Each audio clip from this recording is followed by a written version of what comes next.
Good morning students, welcome you all to Shanti Kunj online classes. तो students, आज आपकी general knowledge and moral values की class में हम पढ़ेंगे जनरल नॉलेज, ऑलराइट, यानी कि जीके। तो सभी आप अपनी बुक निकाल लीजिए। आपकी बुक का पेज नंबर है 29, ऑलराइट। सभी ने निकाल ली। आपका लेसन का नेम है फेमस बुक्स। हमारे इंडिया में कुछ बुक्स जो बहुत फेमस रही हैं उनके बारे में इसमें बताया गया है कि उसमें क्या लिखा गया है और उसने किसी ने लिखा है। ठीक है, तो चलिए हम लोग ध्यान से पढ़ना शुरू करते हैं। These are some of the famous book. आपके सामने कुछ बुक्स हैं, ये बुक्स के देखिए कवर बने हुए हैं, उनके बारे में बताया जा रहा है। सबसे पहली बुक आपकी है Anand Math. It is a patriotic literary work by Bankim Chandra Chatterjee. तो ये बुक किसके द्वारा लिखी गई है? बंकिम चंद्र चटर्जी के द्वारा लिखी गई है। The British government banned this book due to its patriotic content. लेकिन ब्रिटिश गवर्नमेंट ने क्या किया था? इसके ऊपर बैन लगा दिया था। क्यों? क्योंकि ये देशभक्ति के ऊपर थी। Our national song Vande Mataram is taken from this book. हमारा राष्ट्रीय जो गाना है वंदे मातरम, वो इसी किताब से लिया गया है। आपको पता है ना, वंदे मातरम हमारा जो राष्ट्रीय गाना किसने लिखा है? वो बंकिम चंद्र चटर्जी ने ही लिखा हुआ है। उसके बाद देखिए हमारी ये बुक है, आप देख रहे हैं मिस्ट्री, है ना, अ फाइन बैलेंस। तो this book is written by Rohinton Mistry. इस बुक को लिखा है रोहिंटन मिस्ट्री ने। It is a story of 4 men who come together to form a bond. तो ये कहानी है उन 4 आदमियों की जिनकी आपस में बहुत गहरी दोस्ती थी। नेक्स्ट, खुशवंत सिंह क्या है? Train to Pakistan. इसका नाम क्या है? Train to Pakistan. This book was written by Khushwant Singh. तो ये बुक किसने लिखी है हमारी? इसके ऑथर है हमारे Khushwant Singh. It's provide a human dimension to the events of the partition of India.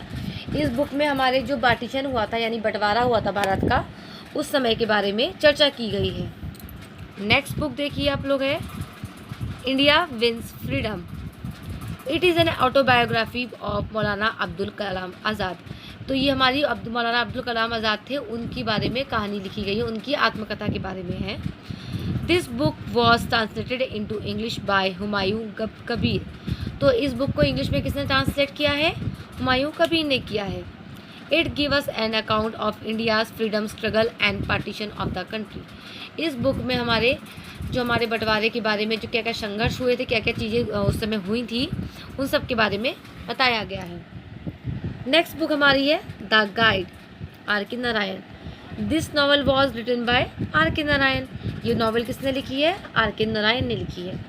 It is a combination of comedy and tragedy. तो इसमें हास्यप्रद भी है और एक ट्रेजिडी भी है। A famous movie was also made on it. तो बच्चों, आपको जानकर खुशी होगी कि हमारी द गाइड जो बुक थी, इसी के ऊपर एक फिल्म भी बनी थी। नेक्स्ट बुक है the Akbarnama. This book was written by Abul Fazl. अब अकबरनामा किसने लिखी थी? अबुल फजल ने लिखी थी। It is a comprehensive account of the Mughal emperor Akbar region. इस बुक में अकबर के टाइम के समय में क्या क्या चीज़ें हुई थी उनके बारे में चर्चा की गई है। नेक्स्ट बुक आपकी है मोहनदास के गांधी ऑटोबायोग्राफी, यानी कि गांधी है मेन बुक का नाम।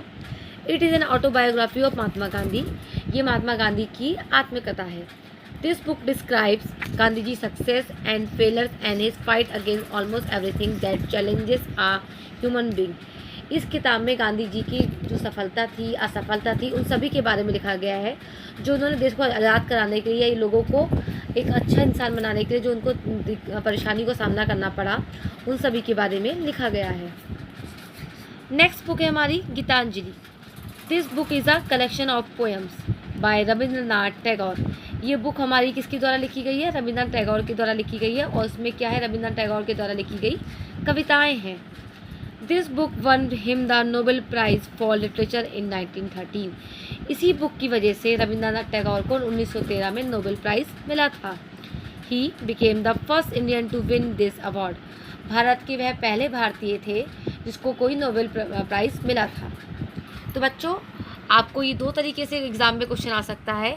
एक तो इस तरीके से आ सकता है कि आपको बुक का नाम दिया गया हो, आपको उसका ऑथर लिखना हो, या उसके पोएट का नाम लिखना है, या ये भी आ सकता है कि आपके लिए मैंने फिल इन द ब्लैंक्स की फॉर्म में तैयार कर दूँ और आपको उस तरह से लिखना पड़ेगा।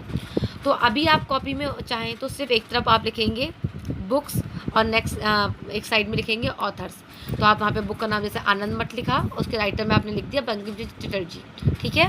बट आपको एग्ज़ाम के लिए पूरा इसको पढ़ना ज़रूरी है, आपको पढ़ना पड़ेगा पूरा, इसके बारे में डिटेल में जानना ज़रूरी है। ऑलराइट स्टूडेंट्स, तो कॉपी में आप कैसे करेंगे मैंने आपको बता दिया है, आप अपना काम कंप्लीट कर लीजिएगा। Okay students.